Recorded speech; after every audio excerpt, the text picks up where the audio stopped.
लेकिन जो बिल्कुल भी एक्सपेक्टेड नहीं था वो ये कि पुल के ट्रैफिक में एक रेस्क्यू वैन भी फंसी पड़ी थी और ज़ोर ज़ोर से इमरजेंसी साइरन बजा रही थी।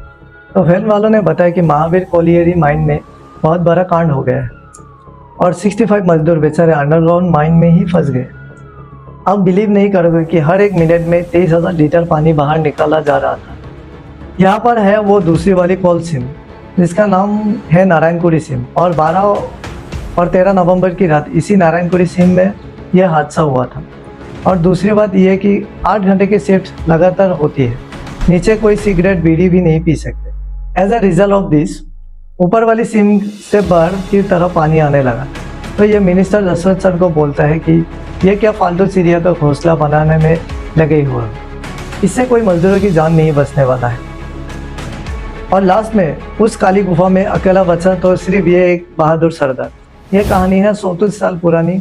डेट थी 13 नवंबर 1989 और टाइम था सुबह के 8 बजे। जो शख्स इस घर के अंदर बैठा था वो कोई आम आदमी नहीं था बल्कि जसवंत सिंह गिल है। हाँ, वही जसवंत सिंह गिल जिनका रोल मूवी मिशन रानीगंज में अक्षय कुमार प्ले करने वाला है। और वही जसवंत सिंह गिल जिन्होंने 13 नवंबर 1989 को अपनी जान की परवाह किए बिना ऐसा काम कर दिखाया जिसे सुनकर आपको तुरंत यकीन भी ना हो कि एक इंसान इतना बड़ा स्टेप ले सकता है। सुबह 8 बजे जसवंत सिंह गिल अपने घर से ऑफिस के लिए निकलते हैं। अगर मैं आपको एक सिंपल मैप के थ्रू समझाऊं तो ये था उनका घर और उन्हें यहाँ से अपने ऑफिस पहुँचना था। बीच में एक छोटा सा ब्रिज आता है, एग्जैक्टली वैसे ही जैसे उन्होंने एक्सपेक्ट किया था। उस ब्रिज पर हमेशा की तरह भारी ट्रैफिक जाम था, लेकिन जो बिल्कुल भी एक्सपेक्टेड नहीं था वो ये था कि एक रेस्क्यू वैन भी ट्रैफिक में अटकी हुई थी जो जोर जोर से अपने इमरजेंसी साइरन बजा रही थी। अब क्योंकि जसवंत सिंह गिल एक कोल माइन कंपनी के जनरल मैनेजर थे, उन्हें तुरंत समझ आ गया कि किसी न किसी माइन में कोई बड़ी घटना हो गई है। गिल तुरंत अपनी गाड़ी से उतरते हैं और रेस्क्यू वैन के ड्राइवर के पास जाकर पूछते हैं। तब ड्राइवर उन्हें बताता है कि एक बड़ा हादसा हो गया था महावीर कोलियरी माइन में और 65 बेचारे मजदूर अंडरग्राउंड माइन के अंदर ही फंस गए थे। यह सब सुनते ही जसवंत सर सीधे रेस्क्यू वैन के सामने खड़े हो गए।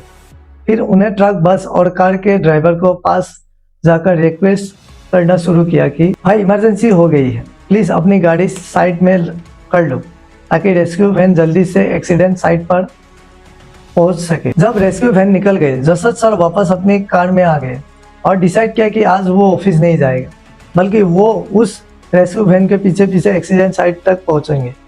जैसे ही जसवंत सिंह गिल सुबह करीब 8:30 बजे एक्सीडेंट साइट पर पहुंचते हैं, उन्होंने देखा कि चारों तरफ भारी भीड़ है, अफरा तफरी मची हुई थी। लोगों को समझ ही नहीं आ रहा था कि करना क्या है। आगे बढ़ने से पहले यह बात आपको अच्छी तरह समझ लेनी चाहिए। जसवंत सर कोई आम माइनिंग इंजीनियर नहीं था बल्कि रेस्क्यू वैन ट्रेनिंग पर्सन भी थे। हर माइनिंग कंपनी के कुछ एम्प्लॉय को रेस्क्यू ट्रेनिंग देती है क्योंकि माइनिंग एक्सीडेंट कभी भी हो सकते हैं। और एक इम्पोर्टेंट बात, जसवंत सर का इस महावीर कोलियरी माइन से कोई लेना देना भी नहीं है। वो एक्चुअली किसी और माइन के जनरल मैनेजर थे। अब तक जसवंत सिंह गिल को बस इतना पता चला था कि यह अंडरग्राउंड कोल माइन पानी से फ्लड हो गए और 265 वर्कर उसके अंदर ट्रैप हो गए हैं। अब सोचो, ऐसे सिचुएशन में सबसे पहले जो सोल्यूशन दिमाग में आता है वो होता है कि पहले माइन के पानी बाहर निकालो, उसके बाद वर्कर को रेस्क्यू करो। एग्जैक्टली वही अप्रोच लिए गए। दोनों सेट में जितना ज़्यादा सबमर्सिबल पंप्स लग सकते थे लगाए और दिन भर शाम तक पानी को बाहर खींचने की पूरी कोशिश होती है। अब यकीन नहीं करेंगे, 23,000 लीटर पानी हर एक मिनट बाहर निकाला जा रहा था।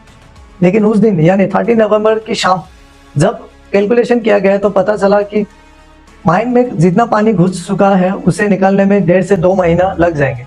सोचो जरा, एक और 2 महीने, मतलब इतना पानी आया कहाँ से? कोल माइन के अंदर कैनल जैसा पानी का फ्लड कैसे आ गए? अगर आपको ये पूरा कॉन्सेप्ट प्रॉपर्ली समझना है तो मुझे बस 2 मिनट दीजिए, मैं आपको एक 3D एनिमेशन के थ्रू पूरे कोल माइन के स्ट्रक्चर समझाता हूँ। और अगर हमारे भारत के मैप की बात करें तो ये माइन लोकेट है वेस्ट बंगाल, यानी वेस्ट बंगाल के ऊपर वाले रीजियन में एक सिटी है आसनसोल। और इस आसनसोल के पास एक रीजन है जिसका नाम है रानीगंज। यहीं पर एक कोल माइन हुआ करती थी, महावीर कोलियरी, और जो 65 वर्कर्स का एक्सीडेंट हुआ था वो इसी महावीर कोलियरी माइन में हुआ था। अब जरा ध्यान से समझिए इस माइन का पूरा स्ट्रक्चर एक 3D व्यू के थ्रू। देखो ये एक कोल माइन है, वैसे तो चाहे आयरन है, कॉपर हो, गोल्ड हो या कोल, सब कुछ ह्यूमन इसी धरती के अंदर से मिलता है। जनरली कोल माइन कुछ ऐसे दिखते हैं। आप यहाँ ग्राउंड पर खड़े हो और आपको नीचे ऑब्वियस लेयर होती है, एंड सॉइल और स्टोन। थोड़ा और नीचे जाओगे तो एक ऐसा लेयर मिलेगा जहाँ कोल डिपॉजिट होता है। इस पूरी कोल वाली लेयर को कहते हैं सीम। यह वर्ड सीम बहुत इंपॉर्टेंट है क्योंकि आगे स्टोरी में इसका बहुत बड़ा रोल होने वाला है। इसे अपने माइंड में याद रखना। फिर उस कोल सीम के नीचे फर्स्ट ग्राउंड लेयर आती है और उसके नीचे एक और नई कोल सीम होती है। अब ये कितनी कोल सीम होंगी ये लोकेशन पे डिपेंड करता है। हो सकता है कि एक कोल माइन में सिर्फ एक सीम हो और किसी दूसरी कोल माइन में 10 सीम भी हो सकती है। सब कुछ डिपेंड करता है उस जगह की जियोग्ली और माइन के नेचर पर। अब मान लो अब यहाँ ग्राउंड के खड़े हैं और कोल सीम नीचे है, तो इस कोल को निकालने के लिए माइनिंग कंपनी ऐसे वर्टिकल शेफ्ट बनाती है और इन शेफ्ट के अंदर एवेलेटर लगाया जाता है। यह वर्ट शेफ्ट भी बहुत इंपॉर्टेंट है। इसे समझ लो कि ये एक तरह का सूखा कुआं है जिसमें से एक वर्कर नीचे उतरते हैं और उसका पर्पस बस उतरना होता है और कुछ नहीं। वर्कर्स इस वर्टिकल शेफ्ट से नीचे जाते हैं और फिर कोल सीम के अंदर जाकर ब्लास्टिंग करते हैं।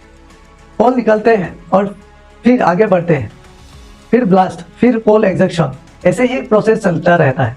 अब यह जरूरी नहीं है कि हर सीम सीधी हो, कभी कभी ये सीम टिल्ट एंगल पर भी होती है और महावीर कोलियरी माइन में भी एग्जैक्टली ऐसा ही था। यहाँ टिल्ट सीम थी और इसी माइन में वो एक्सीडेंट हुआ था जिससे 65 वर्कर फंस गए थे। अगर आप महावीर कोलियरी का पूरा स्ट्रक्चर 3D एनिमेशन से समझो तो कुछ ऐसा दिखता है।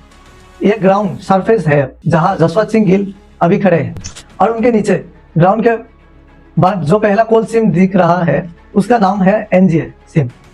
यह एक ऐसा सीम थी जिसमें काम बहुत साल पहले हो चुका था। यहाँ से कोल पहले ही एक्सेप्ट किया जा चुका था और फिर यह सीम काफी टाइम से वैकेंसी पड़ी थी। लेकिन प्रॉब्लम यह थे कि समय के साथ इस खाली सीम में सब बॉइल वाटर, फ्लोट वाटर और रेन वाटर भर गए थे। मतलब यह सीम एक तरह से एक बड़े अंडरग्राउंड रिजर्वोयर बन चुकी थी।